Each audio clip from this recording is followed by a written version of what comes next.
আসসালামু আলাইকুম রহমতুল্লাহ। প্রিয় প্রবাসী ভাইয়েরা, আশা করি ভালো আছেন, আমিও ভালো আছি। তো আজকে যে বিষয়টা বলার জন্য, আপনারা যারা পোস্টাল ব্যালট পেপার পেয়েছেন, হুটহাট করে ভোট দিয়ে, অর্থাৎ প্রতীকে টিক চিহ্ন দিয়ে এবং হ্যাঁ অথবা না যে কোনো একটা সিলেক্ট করে ভোট দিয়ে সরাসরি আপনি পোস্ট অফিসে জমা দিবেন না। কিছু কার্যক্রম রয়েছে, যেমন আপনি যে ব্যালট পেপার পেয়েছেন সেটা স্ক্যান করে আপনার অ্যাপসকে জানাতে হবে। এখানে সব কিছুই অ্যাপসে রয়েছে। তো অ্যাপসের সাথে মিলিয়ে আপনি যে ব্যালট পেপার পেয়েছেন সেটা করতে হবে, এবং ভোট দেওয়ার পূর্বে প্রার্থী ও প্রতীক যাচাই, এখানে যে অপশনটা রয়েছে এই অপশনটা সম্পূর্ণ করে এরপরে ব্যালট পেপার যে বক্সে জমা দিয়েছেন সম্পূর্ণ আপনার অ্যাপসের সাথে মিলিয়ে, অর্থাৎ সম্পূর্ণটা আপনার অ্যাপসের সাথে মিলিয়ে তারপর কার্যক্রম সম্পন্ন করতে হবে।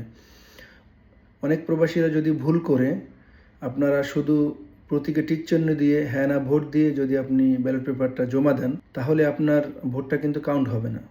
কারণ আপনার সম্পূর্ণ মিল রয়েছে অ্যাপসের সাথে, মোবাইলের সাথে, আপনার মোবাইলের সাথে, আপনার অ্যাপসের সাথে। আপনার ভোট আপনিই দিতে পারবেন, অন্য কেউ দিতে পারবে না। অর্থাৎ এজন্য নির্বাচন কমিশন অ্যাপসের সাথে এবং আপনার যে খাম রয়েছে এই খামের সাথে একটা সংযোগ রেখেছে। এই ভুলটা কেউ করবেন না যে আমি পেলাম আর ভোট দিয়ে টিকচিহ্ন দিয়ে খামের মধ্যে, হলুদ খামের মধ্যে ভরে আমি জমা দিলাম, তাহলে কিন্তু আপনার ভোটটা সম্পূর্ণই বিফলে যাবে। এটা মনে রাখবেন। তো ঠিকভাবে ভোট প্রদান করে নির্দেশিকাবলী যেভাবে আছে এগুলো দেখে দেখে ফিল আপ করে তারপরে আপনি সম্পূর্ণ কাজ সমাপ্ত হলে এরপরে আপনি গিয়ে নিকটস্থ পোস্ট অফিসে আপনার ব্যালট সম্বলিত যে খামটা এই খামটা জমা দিবেন। তো সকলে ভালো থাকবেন।